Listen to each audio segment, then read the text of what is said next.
Welcome to the Deep Dive. Today, we're embarking on, well, a really fascinating journey into a set of sources that unveil a truly unique approach to musical education. It's the Triquetrae Intermediate program at the Stalybridge Music Academy. Hmm. Now, many traditional music programs, they focus heavily on just technique or hitting those grade Oh, levels. the benchmark. Exactly. But our sources suggest this one aims for something. Well, something far more transformative. Our mission today is really to unearth what makes this program a truly pivotal stage for musicians, pushing beyond the expected to cultivate independent thinking artists. Indeed. And what's compelling here, I think, is how this program fundamentally redefines musical education, or at least tries to. It's not just about hitting higher grades, it's really about forging truly independent musicians. Artists who don't just play the notes, but understand the music's DNA, its history, its technology, and how to authentically express themselves. So let's unpack that a bit. This Triquetrae Intermediate program, it's designed to take a student's abilities from about a grade 2 standard up to grade 5. Yep, that's the framework. But as you mentioned, it sounds like it's much more than just a typical grade progression. What's its true aspiration then, beyond just the technical side? Well, what's truly fascinating and where it seems to differ is that the program moves beyond mere rote skill acquisition. That's the phrase to use. It emphasizes the application of core knowledge, fostering a nuanced understanding of music's historical and sociological contexts. Okay, so context matters. Hugely. This isn't just about playing pieces accurately. It's about refining crucial presentation skills, practice habits, using technology effectively, and reflection skills. It really is about cultivating a comprehensive, independent musicianship. I did notice the program highlights these 7 core components, or zones as they call them. They evolve as students progress. Let's see. Build, explore, achieve, develop, grow, create, and find. Mm. And it mentions they mirror the order of flats, which is a neat little detail, sort of suggests a thoughtful system. It does, doesn't it? A bit of music theory embedded right there. How do these zones actually guide a student's journey then? Are they strictly linear? Well, that adaptability seems key. While the sequence provides a logical structure, these zones really function as interconnected modules. Think of them more as dynamic spaces. They allow for incredibly tailored teaching and learning, which is quite interesting. So less rigid. Exactly. It means the program can explore diverse musical genres while simultaneously nurturing a student's personal musical preferences and individual learning approaches. It aims for a deeply resonant experience. It's about building a robust foundation that's also flexible enough for individual expression. Okay, that brings us to a really big part of this program, this idea of expanding horizons. What exactly does that mean for a student here? Is it just learning more songs or something deeper? Oh, it's definitely deeper. Yeah. This is where the curriculum truly broadens a student's perspective. It deliberately integrates a rich tapestry of global sounds and rhythms, intentionally moving beyond traditional Western music. Students explore and appreciate diverse musical practices from around the world, engaging with unique melodic and rhythmic structures, fostering a deep respect for global musical traditions. It's a wonderful way to challenge assumptions about what music is. That sounds incredible. So it's not just geographical reach, embracing these global sounds. Our sources also reveal it involves this fascinating journey back in time, delving into ancient sounds and modes. How does connecting with music's past enrich their present understanding? Ah, that's a great question. This exploration connects directly to the very origins of music. It provides profound context for contemporary practices and enriches their theoretical understanding. How so? Well, for example, students might delve into microtonal concepts, Mm. thinking about the notes between the standard keys on a piano, Ah, as they consider different intonation systems from various cultures or historical periods. It just opens up a whole new world of sound possibilities. right. But it's not just about what they learn, it's also about how they learn, isn't it? Sure. The material highlights advanced research opportunities and the development of personal portfolios. How does this foster that independent musician you were talking about earlier? Yeah, that's a key differentiator. The strong emphasis on advanced research. This encourages independent inquiries into areas of personal musical interest. It could be anything. The anthropology of music, specific historical periods, maybe the intersection of music with other disciplines like physics or maths. Wow, really broad. Yeah. It fosters critical thinking and academic rigor, aligning more with perhaps a musicological approach than just practical study. Okay, so all that research, that personal exploration. Yeah. How does it culminate in their personal portfolio? What does that look like? The portfolio becomes this vibrant, living record of each student's unique musical journey. It's not just a list of pieces. It's a curated collection that includes their developing repertoire, of course, but also their unique contributions. Original compositions, arrangements, research findings, reflections on their learning, performance experiences. So it's very Very. It becomes a living document of their artistic growth, creativity, and intellectual engagement. It empowers them to articulate their musical identity and achievements in a truly personal way.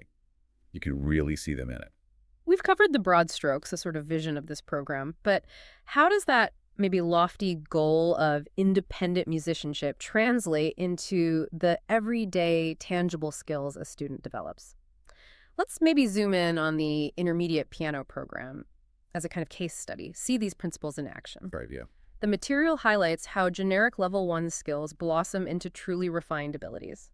What kind of refined abilities are we talking about here, specifically for piano?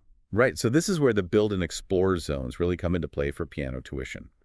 Technical skills expand significantly. We're talking about developing individual finger independence and control, really crucial for piano, and building proficiency in scales and arpeggios across a wide range of keys. The sources say up to and including 7 sharps and flats.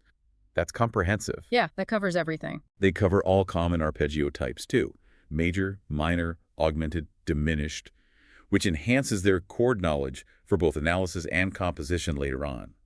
Pedaling skills also become quite refined. Appropriate use of both the sustained pedal, the right one, and the soft pedal, the left one, to enhance sound production and phrasing. Yeah. It's not just on-off. Nuance. Exactly. And technical work also includes ornaments like trills, turns, and mordents in the appropriate musical style, those quick, decorative flourishes you hear. Got it. So once those foundational technical skills are getting solid, how do they translate into actual performance and a deeper musical understanding through the other zones? What's next? Okay, so the Achieve Zone focuses on practical application. This includes things like effective memorization strategies, really important for performance. Absolutely. And the ability to sight read unfamiliar music. Reading it at first glance with, a reasonable level of accuracy, it also explicitly covers playing with other musicians, whether that's as an accompanist, a duet partner, or even in a band setting. Yes. And crucially, the ability to self-correct and identify errors independently starts to emerge here.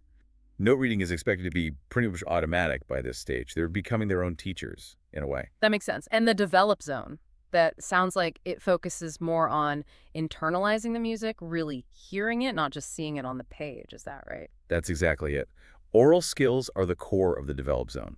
Interval and chord recognition grow in importance. Things like melodic and rhythmic dictation, being able to actually write down what you hear, that directly aids composition. Ah, I see the link. And note-taking is enhanced by what they call inner hearing. These skills, when you combine them with strong sight reading, really help a student identify challenges in a piece and then devise precise practice strategies to overcome them.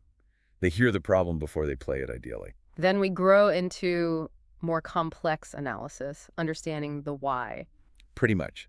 In the Grow Zone, practice strategy development is enhanced by analytical skills. Once students have a decent handle on basic music theory. Which they'd have built up earlier. Right. They learn to apply it actively. They'll analyze a piece's structure, its harmony, the melody. This deeper understanding truly enhances their performance and presentation. It's about not just playing the notes correctly, but understanding the story those notes tell, the architecture of the piece. Now, the Create Zone really stood out to me when I was reading through the sources. The material highlights that this is the only zone that maintains its usage right through from the elementary program up to the advanced. Interesting. Apparently because of its importance and often neglect, they say, it even poses this question. Can you imagine only ever being able to read or use someone else's words in your day-to-day life? Wow. That's a powerful analogy for music, isn't it? It really is. It absolutely highlights the program's unique emphasis on the student's own musical voice, which seems to be a core principle here. So the intermediate program introduces improvisation both within and outside of jazz traditions and simple composition, using functional and non-functional harmony. That's essentially understanding how chords want to move or how they can be used unexpectedly for different effects. Okay. Using major, minor, and modal sounds. The aim is to ensure creativity is a constant, integrated part of their development, not just an afterthought. Makes sense. Finally, the fine zone. It seems this evolves quite a bit from just basic note reading in the earlier stages to something much more personal and performance-oriented. What does that encompass at this intermediate level? Yes, it definitely evolves. It becomes a place of personal interpretation and building performance confidence.